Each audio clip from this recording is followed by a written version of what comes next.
Fine. Okay, so to introduce myself, I will start from my singing experience, because actually, first of all, I am a singer and dealing with contemporary music. And in the last years, I started to deal also with what they call extended techniques, and what I prefer to call extra normal voice. The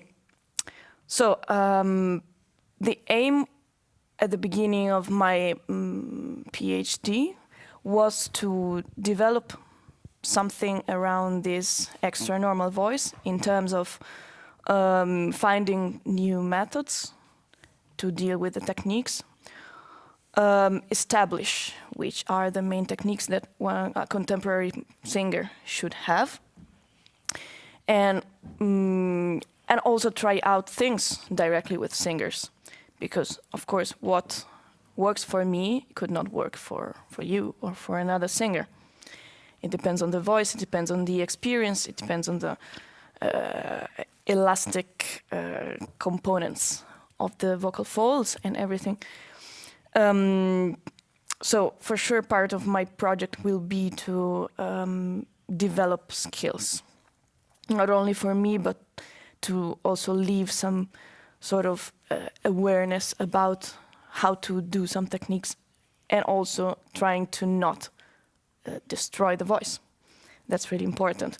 My background actually is from the opera singing, and I guess that the bel canto technique is the one that let you keep a healthy voice and not destroying it. So that for me is very important to maintain also inside the extra normal voice situation. So starting from the singer point of view, then I thought a little bit about the scores that sometimes comes up with some extended techniques. So we all know that there is a problem about notation in the scores, because we have some notation that at this point is standard for some techniques. A huge contribute came from, of course, Sequenza number 3 by Luciano Berio. So some of the notation that he used for that piece from 1967, it's still used by composers. But then, as far as I know, we have a lot, 100,000 of different symbols for each sound, that it's not normal singing. And so that's another problem that I would like to develop. I've thought about, and this is with a future collaboration with the information technology department here, is to build up a sort of multimedia score for every piece involving the extended techniques, where you can click on some symbols or some sounds, and you will immediately get a video or audio tutorial explaining how you can achieve that particular sound, which are the techniques that you can use, or if you can train yourself to achieve that particular sound. Then there is the more scientific part of my project, which is to collaborate with some medical people, especially here. We get contact with the humanities lab inside the Lund University. Okay, the problem was COVID time. The lab wasn't really open for artistic purposes, but only for medical ones. So we are still waiting for that, because we are trying to study some sounds that can come out, especially in the high pitches of voice. And And I'm also trying to find some new worlds of application of the extra-normal voice. So not only the world of composers and of contemporary music scores, for which I constantly collaborate with composers, but also in some other, let's say, different worlds, like new technologies as video games, for example, because actually a lot of techniques are used inside the soundtracks for video games. And also I'm trying to develop something that has to do with the virtual reality world. Another big part will be the communication of all this knowledge in terms of having workshops with both singers and composers to let them know which are the possibilities of voice. And that I already started it, having some group lessons with some classical singers from the Malmö Academy of Music. And also I presented some lessons at the Department of Linguistics in Lund, Speech and Linguistic Department, about some of the techniques that they could they could meet in their studies. So I presented something around the throat singing, both from Tuva and South Africa and Sardinia, about the whistlings and high pitches, about the vocal multiphonics, and also a little bit about the overtone singing. And I both do some theoretical lessons and some workshops for them, because it's quite easy, even if you're not a well-trained singer, to achieve some techniques.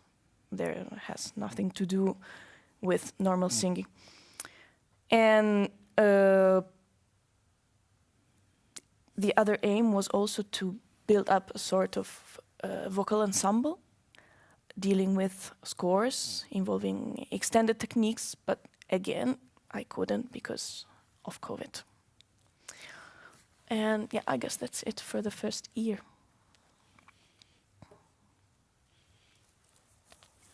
Well, that's already a great deal.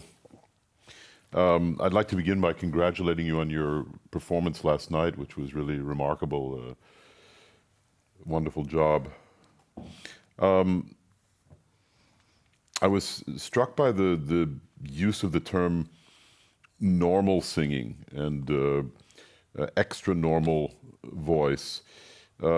Perhaps since I'm a bit older and I've had to listen to all of this nonsense for many years about what is normal and what is abnormal, and whether or not what I'm doing is actually singing or not. This term sort of bothers me because there's a sort of, there could be for some people a kind of implicit attitude that anything that is not bel canto is abnormal. Whereas in fact, of course, we know if you look at the entire world, bel canto singing is a very small part of singing, and in most places in the world, bel canto singing is not considered normal at all.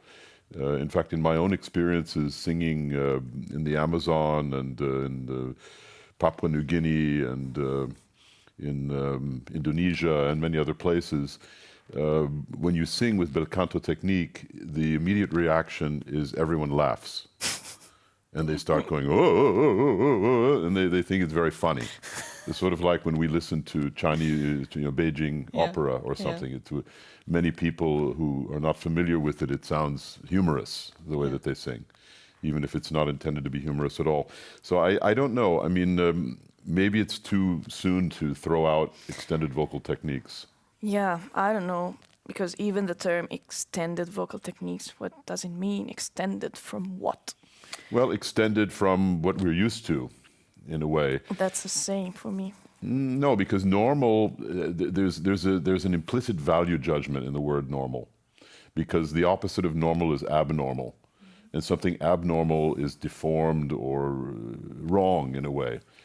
Whereas an extension means that you take something which is here and you extend it, you go beyond it. And you sang a piece last night called Jenseits der Sicherheit. And you know, Jenseits in German is, it's a wonderful word. I have a friend from West Berlin who refers to the east part of Berlin as Jenseits der Mauer. There's an almost biblical weight to this word Jenseits in German, which we don't have in the English word beyond. Mm-hmm. But in a sense, perhaps what we're talking about is beyond bel canto, jenseits der bel canto. I very often compare it to dance in the sense that in dance, very often dancers will begin with ballet, classical ballet techniques and doing their bar and so on. And then they learn all of these other techniques which enable them to do modern dance and contemporary dance. And I completely agree with you when you talk about bel canto as a starting point and bel canto being important for Western singers, or let's say singers in a European tradition, for having a healthy vocal production. And going beyond then, jenseits, this bel canto technique, which we all learn in conservatory. But I don't know, I think you should be careful with the word normal. Yes, I know. I still have problems. I can't find a real word for that, because for me, in the contemporary world, we should comprehend also the other cultures. Mm-hmm. Why not? We live in a global world. So it has no sense to say Occidental way of singing, Asian one, mostly for a contemporary music singer. Mm-hmm. Yes. You mentioned, for example, Tuva and South Africa, and these are extra-European cultures. And as you know, Western composers have borrowed a great deal from musical traditions around the globe. And so, yeah, maybe we need to stop even using bel canto singing as totally agree as being something which is normal. But I think normal is a word in the context of singing which is sort of a red flag for me. Another red flag is natural. You often hear voice teachers talking about a certain kind of singing being natural. And again, what does that mean really? You know, you immediately contrast that with something which is not natural. Mm-hmm. And what is a way of singing which is not natural? And is singing natural at all? And when bel canto teachers talk about natural singing, my usual response is there is nothing natural about Luciano Pavarotti singing a high C. It's a highly difficult skill to acquire, which is related to something which is not about nature, but which is about art, and a certain type of vocal art in a certain historical period, in a certain cultural context. So, yeah, I think, I don't know, we have to think about what we want to call this, but extended vocal techniques, I think, is maybe not so bad, really, since we're talking again about extending something which is here. So if this is ballet, and then we extend for modern dance, and we extend even further for contemporary dance, maybe that's not so bad. So I don't know, maybe reconsider that. I wanted to ask you also if you could tell me some more about the use of virtual reality in your research, because that interests me. So basically, I attended this festival here inside the InterArts that they had some months ago. The name was Immersive Days, and it was about the use of art in immersive landscapes, also involving the audience or the public or the people attending these performances. Not only that you go there and you assist to something, but you're deeply involved in that. And I've noticed that they work a lot with a visual thing, sometimes with the soundscapes, but only as a soundscape, So in the back, how do you call, like something guiding you or something beneath, but not really inside the thing. And actually, then I've noticed that some composers, like for example, Alexander Schubert, they use also the sound material inside this virtual reality, especially in the artificial intelligence, as part of the material of what he composes.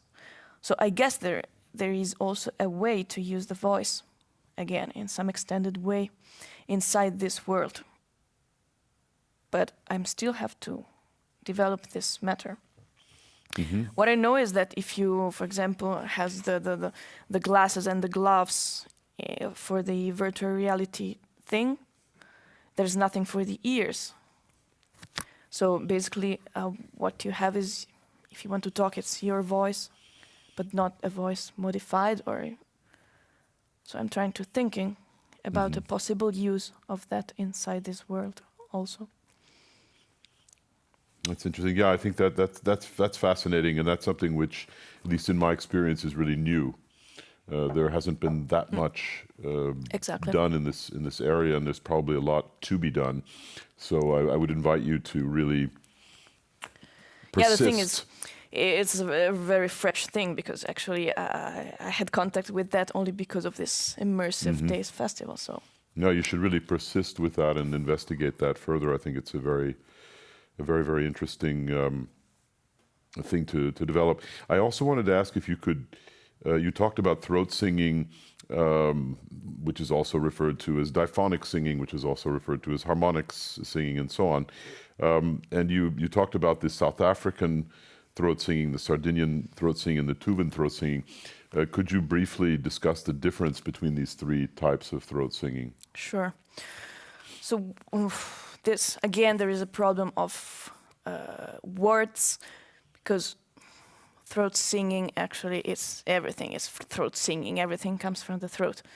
Normally, they call throat singing the one related to the kargira sound that they make in tuva, for example.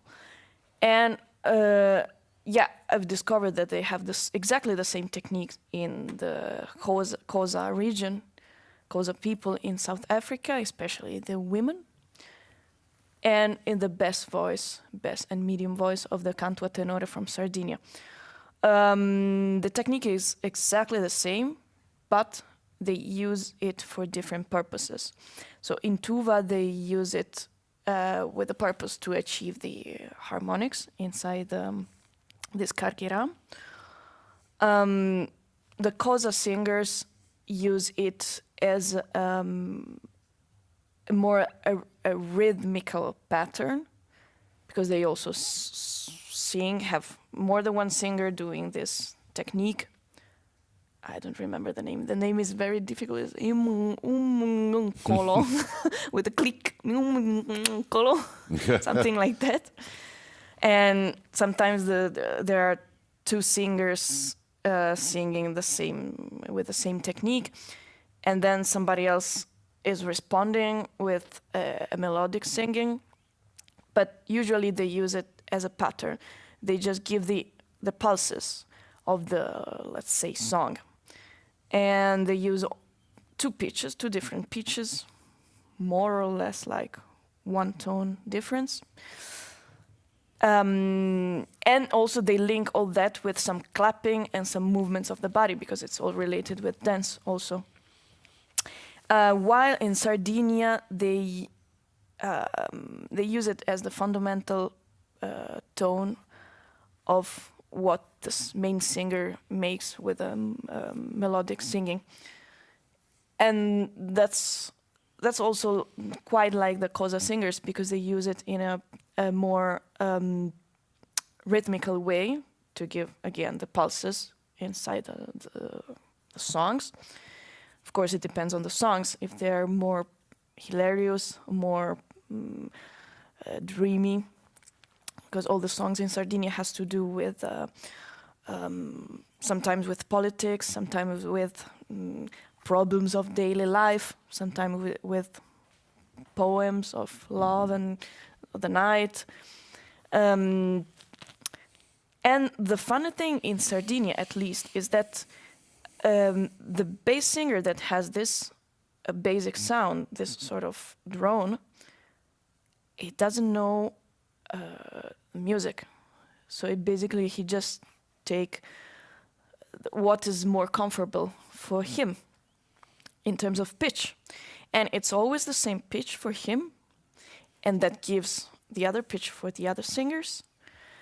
And if you change the bass voice for some reasons, because he's sick or something, everything will change. And all the singers will be like, oh my gosh.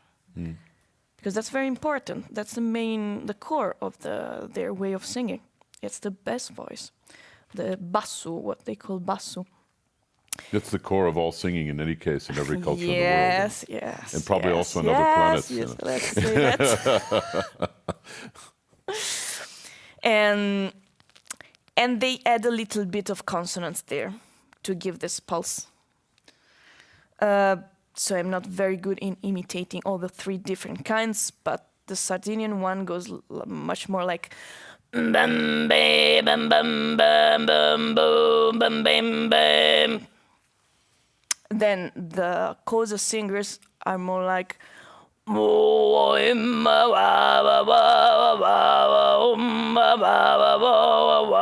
with these very difficult patterns, rhythmical patterns, that for us, speaking in Occidental music, it's something like hemiolia or something. It's very difficult to write it down. It's very confusing for us. While in Tuva, they use it mostly for adding also the overtones.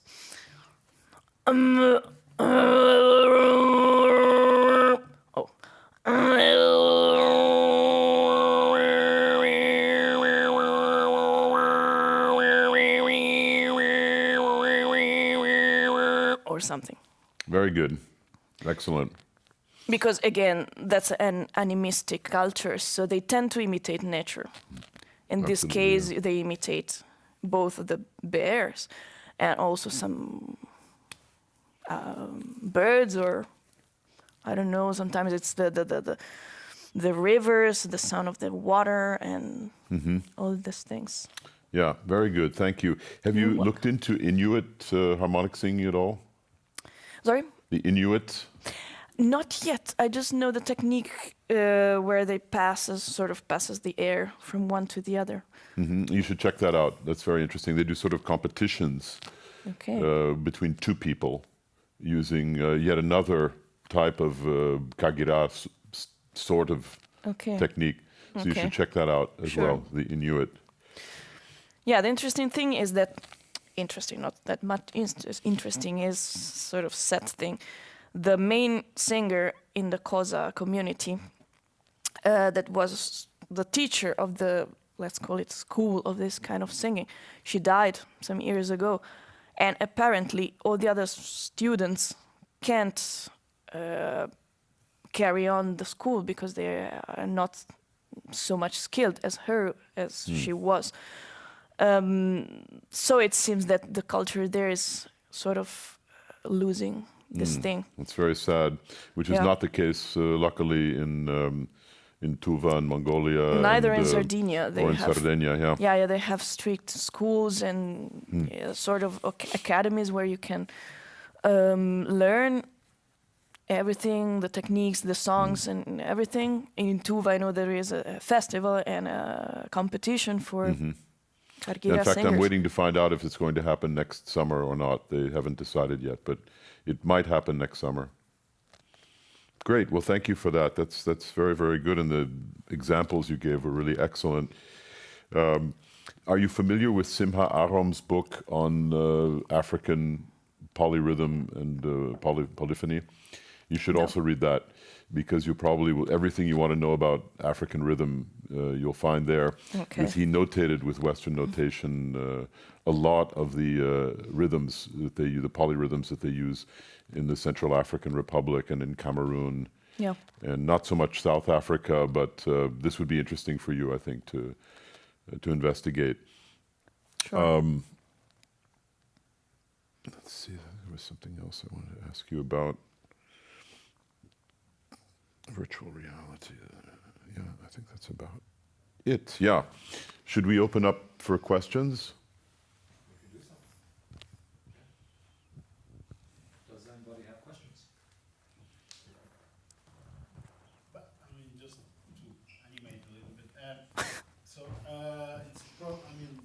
Maybe you should speak in the microphone for the friends at home, the TV audience, as we TV used to audience, refer to. yes. Just one question. I mean, it's more like an ethical question about, the idea of making an archive, no, making of all these techniques and everything.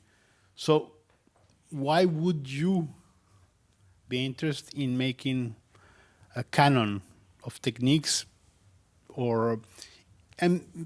which is it's good to document, but in a way also, why don't leave this openness or this kind of freedom of interpreting music and, if we go to an ethical way, life, why to establish like a certain code of rules, a book of rules?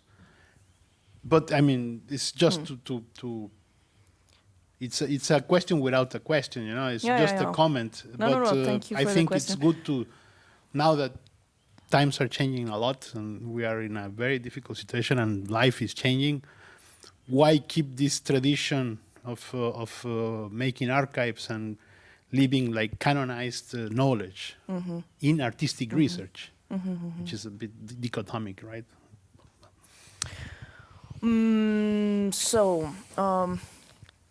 Yeah, that's a good point, Bertrand. Thanks.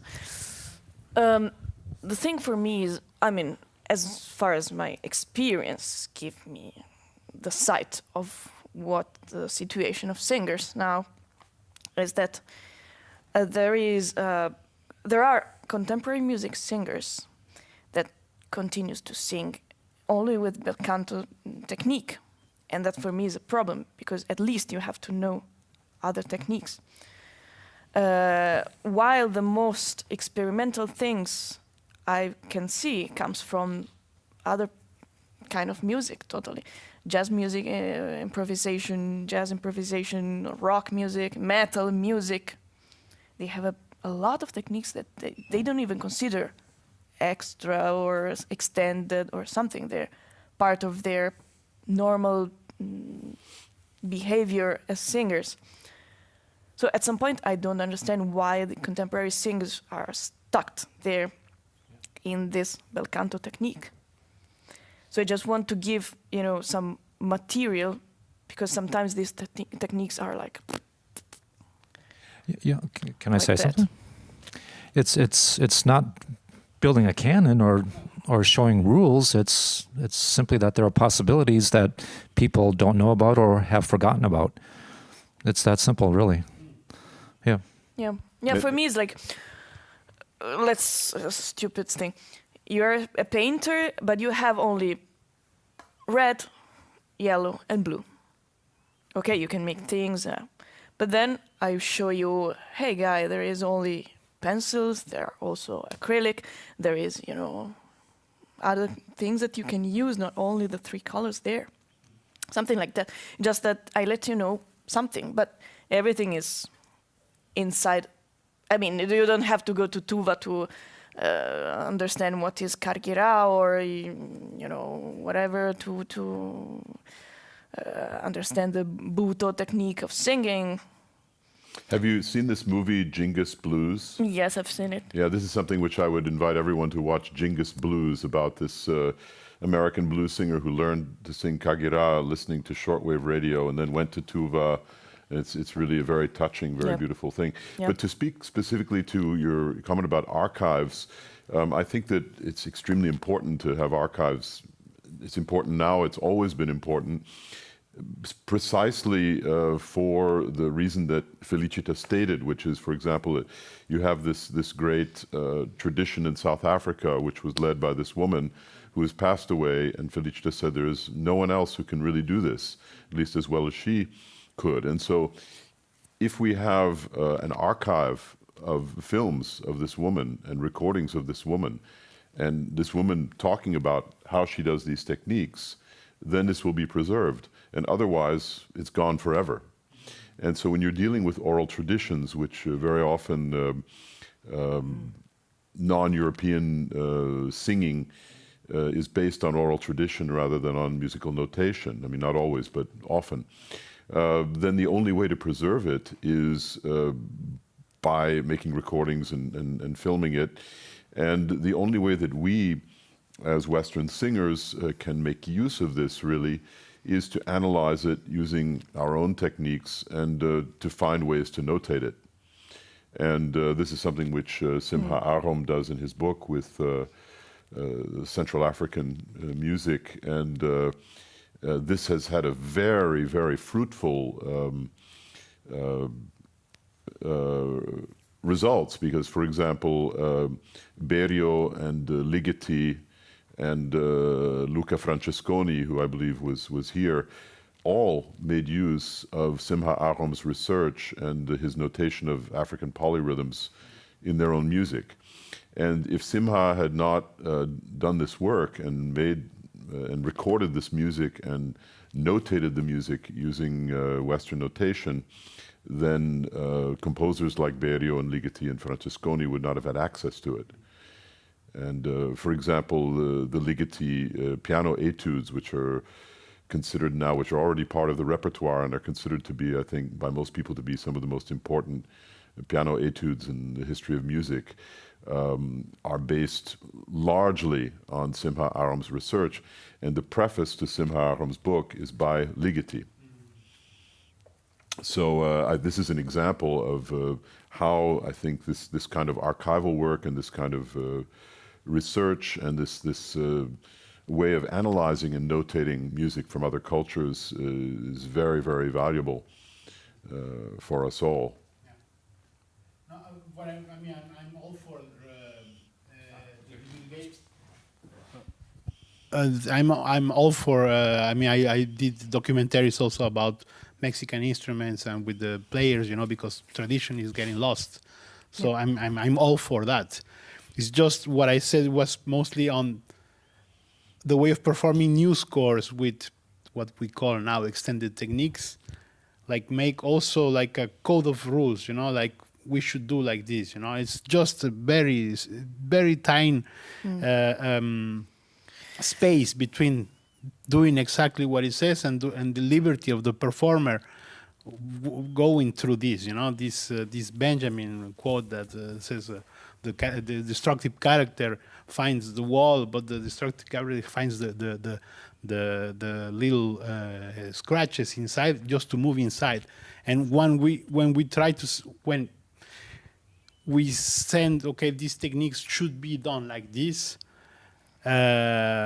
maybe it can get straight. They can get more rigid. The chant de performance, the action performance of musicians. I think this has a lot to do. I think there's always a certain. You're a performer yourself, so you know this. There's always a certain liberty left up to the interpreter of any notation, and a good example of notation and interpretation of throat singing is Stockhausen's work Stimmung, in which he wrote a series of vowels and transitions of vowels, but he also wrote the numbers of the harmonics that he wished to achieve with those vowels.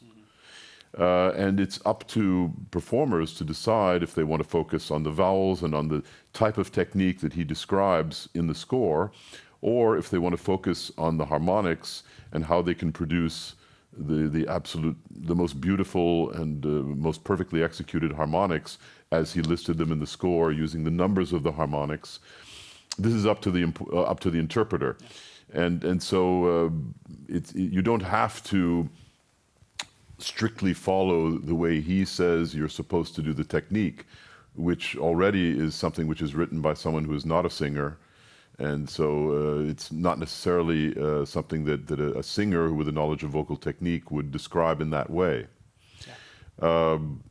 So, I think that this is a question, what you're saying, that has a lot to do with notation. It has a lot to do with the relationship between composers and performers. In general, when I work with composers, I don't know if this has been your experience, Felicita, or you, Mike, when you sing other people's music, but often I find myself asking the composer what he wants to hear, rather than having the composer demonstrate, especially if the composer is not a singer. Because, I mean, Mike can demonstrate his own music because he's a singer, but most composers are not singers. And so, as a result, they often will demonstrate trying to sing, and the result doesn't work, you know, and they say, well, I want you to do it like this, you know, and then sometimes, to be very provocative, I will imitate them. I say, really, this is what you want to hear? Oh, no, of course, with your voice. And I say, oh, but wait. You said that you're demonstrating it like this, so that if you say do it like this, then I'll do it like that, but I don't think that's what you want to hear. Yeah. So this has to do, I think, with the role of the relationship between performers and composers, if they're not the same person, the relationship between notation and the person who's reading the notation, and so on and so forth. But I think there's always, room for Walter Benjamin scratches, you know, thanks to the freedom that any performer has in the interpretation of a musical score. At least I would hope so. Yeah, I mean, because there was a polemic in France some years ago with William Christie, that he said that all music should not be performed by people that are not specialists. So this was like, like trying to canonize a way of performing old music. So this is, I think, is very wrong. And aren't we, in a way, as contemporary music performers, also trying to do these kind of things? You know, I'm not saying that what you said, that people of bel canto are still, but in a way, we should be really very careful to read between the lines of this, and don't go to this canonized, established way of performing all music or of performing contemporary music. And yeah, this is a very interesting point. I mean, I think this leads us to the whole discussion of Wilhelm Reich, of how it actually was, wie es eigentlich gewesen war, and in terms of early music, and of course we don't know, and Bill Christie doesn't know, and we don't know, and there's this very interesting article by Richard Taruskin called "The Pastness of the Present and the Presentness of the Past,"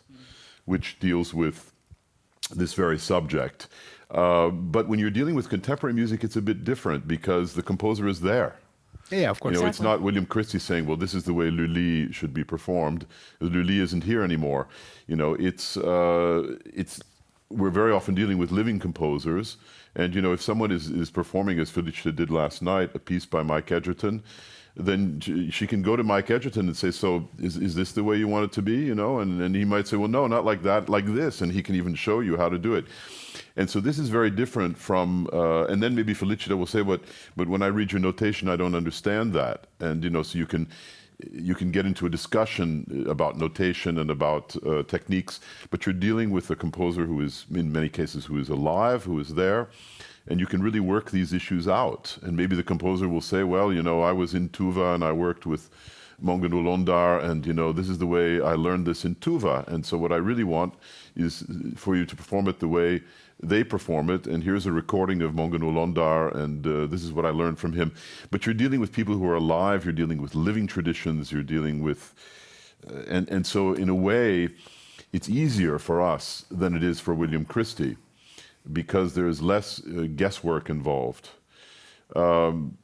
And so, I really think, and I also think that, I hope, that you agree, Felicita, but this is all very open. In other words, the early music world is often very exclusive. You have these people who believe that they possess the only truth. And so it's not even, well, you should only have this music be performed by early music specialists, but only by me and the people who I think are doing it the right way, not those other people. And whereas what I think we're saying, all of us who are doing research on the voice and who are performing new music and who are trying every day to learn something new, we're wide open. You know, we're not saying, well, we are the only ones who should perform new music, and you terrible opera singers, you know, should not. We're saying, let's work together. Let's learn together, and let's be part of this big family of singers, all of whom, whether we like it or not, are part of this Western, you know, European tradition of singing, because this is where we grew up, and most of us, and were trained. But let's all be inclusive. And the people who are being exclusive, I think, are usually not the new music people, but are the opera people who are saying that what we do, what Felicita sang last night, many of them would say this is not music. And what right do they have to get back to this ugly word, to determine what is normal and what is abnormal? Yeah, so this is basically a need that comes from my experience also, to just let things be simpler. Because what happens every time is that I get a score, the score it's new, let's say. I see some kind of notation, and suddenly I don't understand what the composer wants from me. Then I call the composer saying, what do you want from this? And the response is like, okay, it's a sort of screaming, you know. Well, what does it mean? I can scream in 100 different ways. So, can you explain me better? Just do whatever, but you can be more precise. So, okay, let's say that I do whatever. At some point he says, I want this more high or more low or more with some noise inside the sound. So why don't you write down it more precisely? Mm-hmm.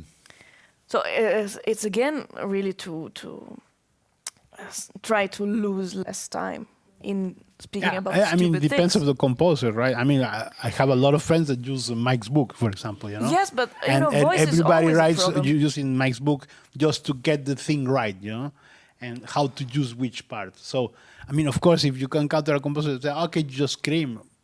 I mean, but normally I think most of the composers try to be more precise, or as you said, you know, if they say they try to imitate, well, okay, I mean, it's not precise, but maybe this imprecision, it's not bad, you know?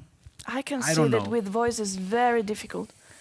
Also, they don't know a lot of techniques. So even overtone singing, that nowadays is something very simple to do, they don't know it. So they simply don't use it. And yeah, it's a problem also for high-level composers. Helmut Lachemann, he does a lot of noises and things, right? He only wrote Got Lost, that is for soprano and piano, and Tema. And when I asked him why only 2 pieces for voice, involving voice, he told me, you know, I'm very afraid of voice. I don't know how to deal with that. And also the interpreters come from the classical words, so I try to be very, let's say, classical. And that was the answer from Lachemann. So even, you know, we were talking a little before the beginning of the discussion here about also Filiday and this kind of high-level composers. They write operas, and the voice part is always bel canto singing. So what's the problem? I mean, not saying that that's wrong. In some cases, I think it's a choice. I think, for example, in Filiday's case, it's a choice. It's not because he doesn't think he can find singers who can do something else. It's because that's what he wants to write. And of course, this is becoming increasingly, this is happening more and more. There are more and more composers who are writing in bel canto vocal style because that's what they want to write. Yeah. And so I guess they're free to do that if that's what they want to do. But as long as we all know that this is one possibility and not the only possibility, or not normal as opposed to abnormal, then it's fine. You know, I mean, if somebody wants to write bel canto singing, why not? Bel canto singing is very beautiful, you know. I mean, one reason why I don't have a lot of symbols in my book is because, and I've heard the comment from some singers that they have to actually like study the book in order to get anything out of it. Like they can't go, it's not a quick fix. You can't go to page 26 and get a symbol and use it. It's because it's the idea that through studying the instrument at a deeper level, then you can do more things. You're freer. You have more depth and width in order to express yourself artistically, and that's why I don't have many symbols in my book for that reason. So there are very few rules, I think, in my book that are implied at all. But it's really, and this is why some singers really hate it, because you have to read the damn thing and you have to try to understand it. You know, it's not just okay. I remember Yehuda Yaneh. I don't know if you know Yehuda. He was a composer is a composer in Milwaukee, professor at UWM, and he loved going to these into the University of California series, the new instrumentation books, and going and getting a cymbal. He just loved it because it was quick. He could just get back to his piece, didn't have to spend any time thinking about it. And I thought, okay. Because we had that discussion at the beginning when I started doing research for the book, and I thought, okay, this is not what I'm going to do. Anyhow. Well, we're looking forward, Felicita, to seeing what you're going to find out and how you will help us to learn new things. There was one other thing I wanted to ask you since we're in Sweden. Have you been in touch with Sundberg at all? No, not you yet. You should. Because I think Sundberg, I mean, he's my favorite vocal researcher, #1, and he's here in Sweden. And he's very open. He's the father of all of us.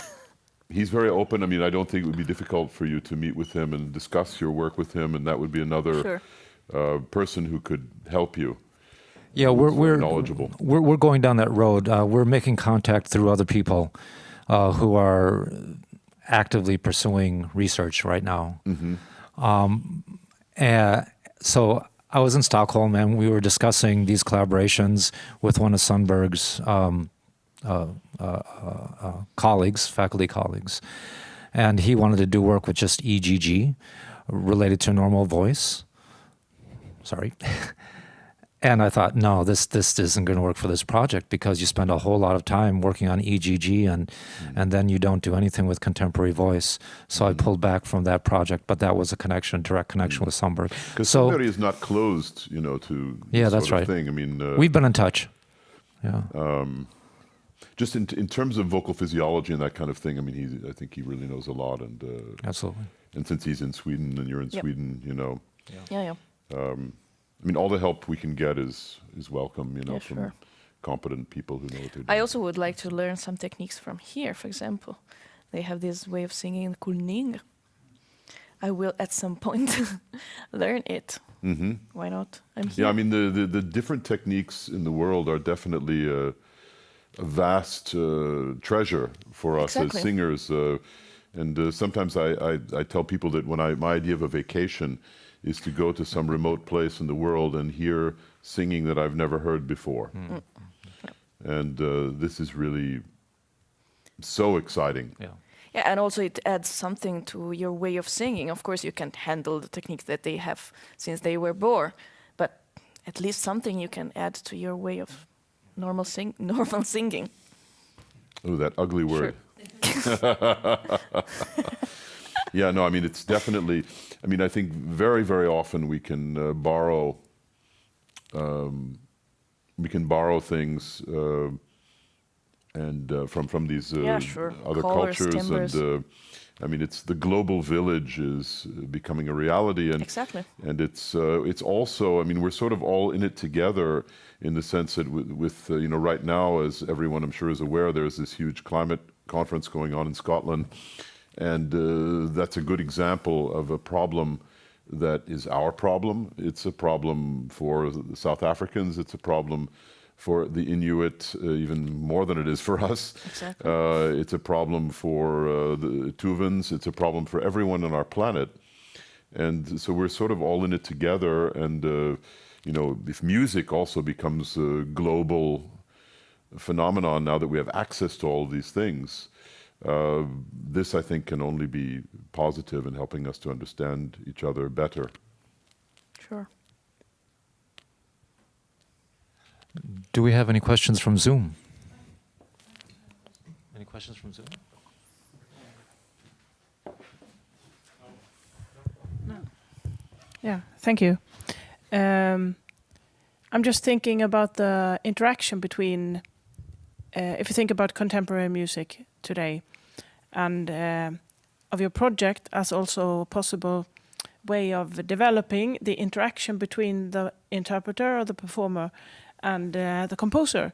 In this respect, that in your practice, you display a way of being a performer then in integrating all these perspectives on your instrument, which are maybe not accessible immediately for all the composers. So, and that's another aspect on this catalog, or I think. Mm-hmm. Or how do you see yourself in this kind of picture? Like in the development of, how would we say, art music, or the music that comes out of our culture, but also incorporates or expands the perspectives, or expands on the techniques that are used and can be developed. Okay, so I guess I place myself as a sort of link between the techniques in one part and the composers on the other. So I come to them with all my like luggage of things that I have that I carry on with me, and not saying that they have to compose using all the techniques or even one of them, but maybe they can learn something else that they can add in their compositions. Not only if you write for voice also, because sometimes you can write for percussionists using voice.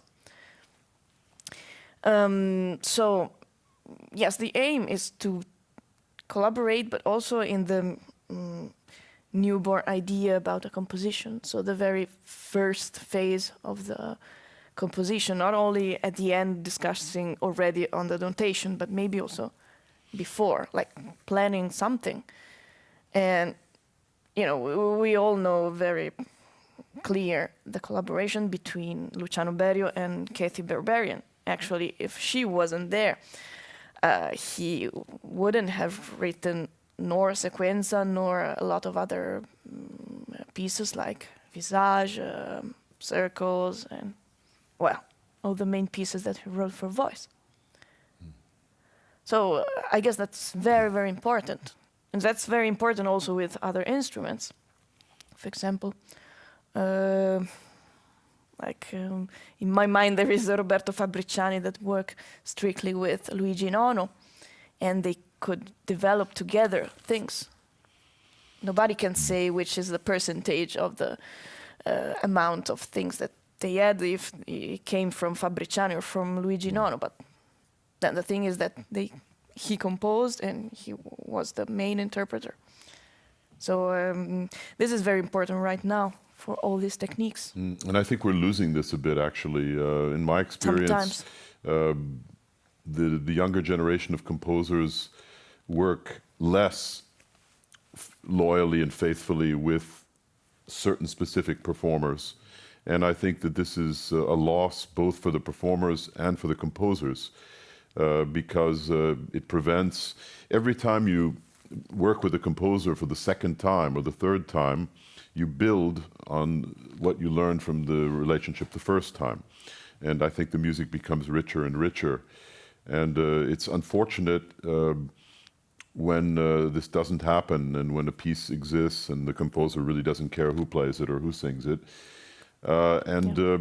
It's also unfortunate when some artistic directors, instead of asking the composer who would be the best people to sing or play your piece, they call up some agent who has no knowledge of the composer's music, maybe very little knowledge even of music at all, and it becomes a commercial transaction. Yeah. And this is highly unfortunate. So I would hope that all composers and all performers would try to develop this very fruitful relationship that can exist between performers and composers. I mean, we have to find a deal, because actually we are in this strange situation where composers are only composers and they're not instrumentalists, as in the past. In the past, there wasn't the composer and the instrumentalist here. They were the same person together. And that was really, wow, fantastic. That was music. Also vocalists, because they used to sing and compose, and you can say which part is what. Nowadays, you have really the composer that stays in their sad room, gray room, composing pieces. And then they send the score to the singer or whatever, just say, okay, do it. But there are the big exceptions, like in Poland, Agata Zubel, who is both a singer and a composer. Yeah, right. Like a great composer who died recently, Frederick Jewski. If you have ever heard Frederick Jewski playing his piece Pueblo Unido, then it's an incredible experience, because he wrote it and he was a great pianist and could play it probably better than anyone. And I think this is a kind of movement, actually, which is happening now, that increasingly there are composer performers, as they're referred to. And of course, as you said, before, all composers were composer performers, and so it's kind of funny to even use this expression. Exactly. But composers are starting to perform again. Performers are starting to compose again. I have a student named Sarah Grace Graves, who is a very fine composer, and she told me the other day, I want to do 70% singing and 30% composition. And I said, please don't do that, because we need your music, you know. So please see if you can revise that percentage. But she's another example, a very young woman who is both a very fine singer and a fine composer. So I think in the future we're going to have a lot more people who are composing and performing. So I think we're kind of heading back towards this pre-1900 situation when composers actually sang and composed. Yeah. It's also a very fruitful combination, as we know. Are there any more questions, comments?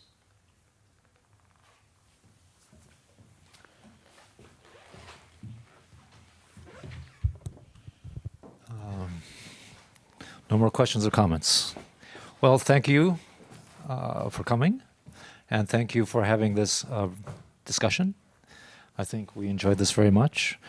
Let's give them a big hand, I guess. Thanks. Yeah, thank you very much. Thanks.